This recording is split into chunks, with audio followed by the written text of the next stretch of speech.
ഇവര് ഡൽഹിയിൽ പണിയെടുക്കുന്ന ഫ്രണ്ട് ലൈൻ വർക്കേഴ്സ് അല്ല, ഇവിടുത്തെ ജനങ്ങളെ നോക്കുന്ന ആശാ വർക്കേഴ്സ്. ഇവരെ റോഡിൽ ഇറക്കുക ചെയ്യുക, അവർക്ക് ആ ചില്ലറ കാശ് കൊടുക്കുകയല്ലേ വേണ്ട സംസ്ഥാന സർക്കാർ.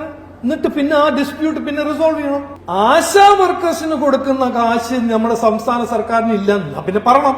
എന്തുകൊണ്ട് ഇത് സെൻട്രൽ ഗവൺമെന്റ് കാശ് തന്നില്ല, അതുകൊണ്ട് ഞങ്ങൾ കൊടുക്കുന്നില്ല. ഞാന് പുറത്ത് പഠിക്കാണ്, എന്റെ അച്ഛൻ എന്റെ കാശ് അയക്കുന്നു, 2 ദിവസം ഡിലേ ആയിപ്പോയി. ബാങ്ക് ഡിലേ ആവുമ്പോ എനിക്ക് അവിടെ കാശ് കിട്ടിയില്ല. അപ്പോ ഞാൻ ഊണൊഴിക്കില്ലേ, ഞാൻ ബില്ല് പേ ചെയ്യില്ലേ?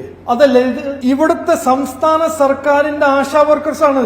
ഇവിടുത്തെ ജനങ്ങളെ സേവ ചെയ്യുന്ന ആശാ വർക്കേഴ്സ്. അവരുടെ എന്താണ്, അവര് ഡ്യൂസ് കൊടുക്കാൻ എന്താ പ്രോബ്ലം? ശരി, ഡിസ്പ്യൂട്ട് ഉണ്ടെങ്കിൽ ആ ഡിസ്പ്യൂട്ട് പിന്നെ റിസോൾവ് ചെയ്യൂ. അവരെ വിളിച്ച് സംസാരിക്കണ്ടേ? അതാ ഞാൻ അവിടെ പോയപ്പോ ഞാൻ എന്താ റിക്വസ്റ്റ് ചെയ്തു. ഞാൻ ഇതിൽ രാഷ്ട്രീയം ഒന്നും ചെയ്തില്ല. ഞാൻ പറഞ്ഞത് അവരെ വിളിക്കൂ, അവരോട് സംസാരിക്കൂ. എന്താണ് ഇഷ്യൂ? ഇത് 1000 കോടിയൊന്നല്ല, ഇത് ചില്ലറ കോടി കാശിന്റെ ഇഷ്യൂ ആണ്. അവര് ഇത്ര കാശില്ലെങ്കിൽ പറയണം എന്നാ. പിന്നെ ഓപ്പണായിട്ട് സംസ്ഥാന സർക്കാർ പറയട്ടെ, ഞങ്ങളുടെ ഖജാനയില് ട്രഷറിയില് ഇന്ന് ഈ 10 കോടി 20 കോടി കാശില്ല, പറയട്ടെ. അത് പറയില്ല.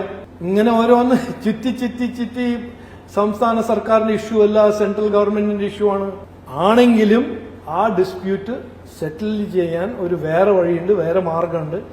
ഇവരെ വേദനിപ്പിക്കണ്ട, ഇവർക്ക് ഇങ്ങനെ കഷ്ടം കൊടുക്കണ്ട, അവരുടെ സെറ്റിൽമെന്റ് കൊടുക്കോളൂ.